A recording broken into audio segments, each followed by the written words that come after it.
নমস্কার বন্ধুরা, কুলদীপ কিচেনে আপনাদের সবাইকে অনেক অনেক স্বাগত। আশা করি আপনারা সবাই খুব ভালো আছেন। আজ আমি আপনাদের জন্য নিয়ে এসেছি মটন কষা, জিভে জল আনা কারি। একদম সহজ পদ্ধতিতে ঘরোয়া মশলা দিয়ে মটন তুলতুলে রান্না করব আজকে আমি। তো বন্ধুরা, ভিডিওতে সাথে থাকেন। আশা করি আপনাদের সবাই ভালো লাগবে। আমার ভিডিও আপনাদের ভালো লাগলে সাবস্ক্রাইব করে দয়া করে আমার পাশে থাকবেন বন্ধুরা। তো সাথে থাকেন, আসেন। বন্ধুরা, মটন ধুয়ে জল ঝরাতে রেখেছি। এখানে 1 কেজি মটন আছে। মটনের জন্য যা যা মশলা লাগবে: আদা, কাঁচা লঙ্কা, রসুন, আর এদিকে 1 বাটি পেঁয়াজ কুচি নিয়েছি, আর ছোট ছোট আলু মটনের মধ্যে দেব, দিলে ভালোই লাগবে। আলুর মধ্যে সাইডে কিছুটা খোসা রেখেছি, আরও বেশি স্বাদ হয় খেতে। আর এই হাত মিক্সারে আমি এই আদা, রসুন, কাঁচা লঙ্কাগুলো করে নেব পেস্ট। এই প্রসেসে রান্না করলে মটনের স্বাদ আরও বেড়ে যায়, খেতে দারুণ লাগে। বন্ধুরা, এই যে হাত মিক্সারে মশলাটা করে নিয়েছি, আদা, রসুন, কাঁচা লঙ্কা। এখন মটনের মধ্যে দিয়ে দেবো।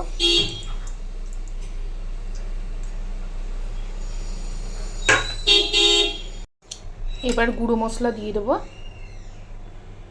জিরের গুঁড়ো 2 চামচ,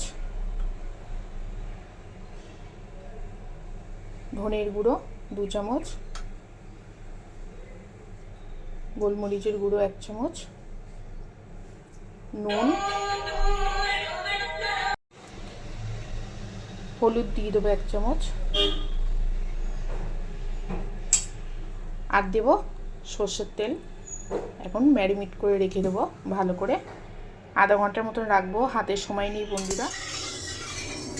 তেল গরম হয়ে গেছে, এখন আলুগুলো ভেজে নেব।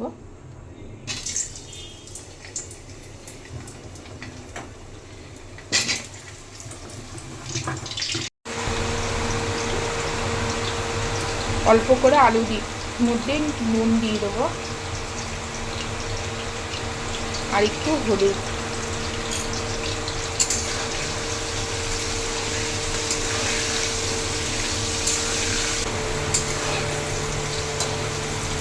আলু লাল লাল করে ভাজা হয়ে গেছে, এবার তুলে নেব।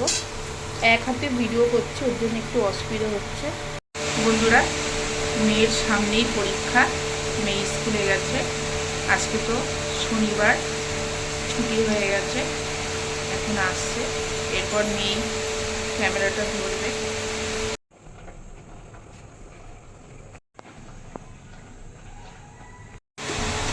আলু ভাজা হয়ে গেছে, এই তেলের মধ্যে অল্প একটু দিয়ে দেবো।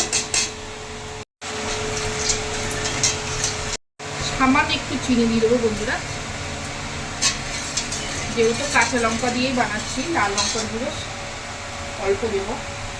তেজপাতা, গোটা গরম মশলা, দারচিনি, লবঙ্গ, এলাচ, শুকনো লঙ্কা আর গোটা জিরে ফোড়নে দিয়ে দেবো।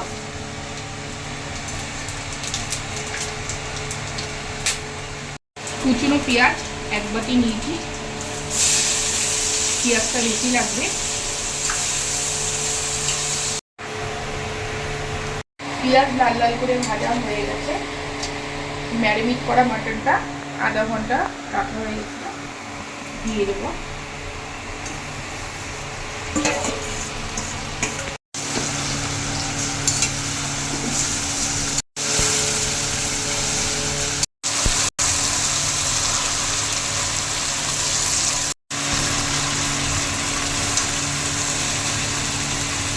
মধ্যে ম্যারিনেট করার সময় তো হলুদ টলুদ দিয়েছিলাম, সব গুঁড়ো মশলা, আর একটু হলুদ দিয়ে দেবো। লঙ্কার গুঁড়ো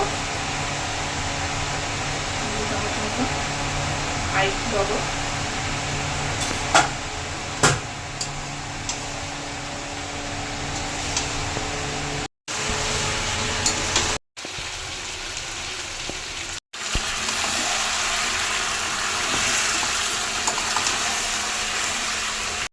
মটনটা ঢেকে দেবো, দেখি কতটা হয়েছে,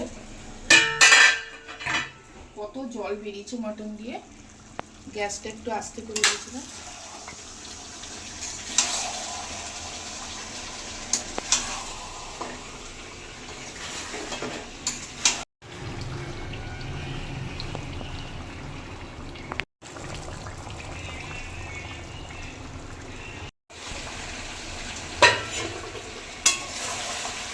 খুব সুন্দরভাবে মটনটা কষানো হয়ে গেছে।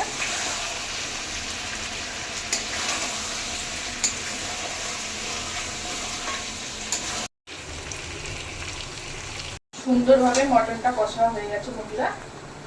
এবার গরম জল দিয়ে দেবো। এদিকে গরম জল দিয়ে দেবো।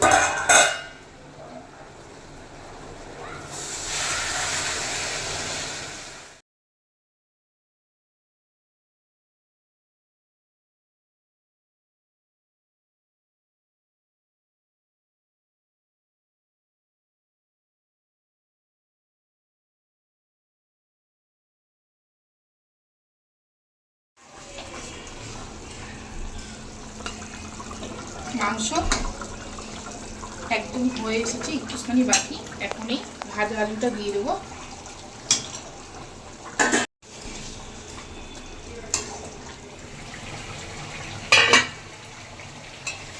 হয়ে গেছে বন্ধুরা মটনের তরকারি।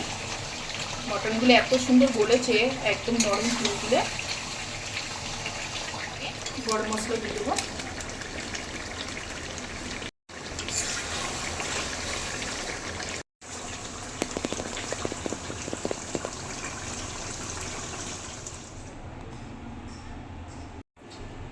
বন্ধুরা এই প্রসেসে মটন বানিয়ে খেয়ে দেখবেন, দারুণ টেস্টি হয় খেতে, সবার মুখে লেগে থাকবে।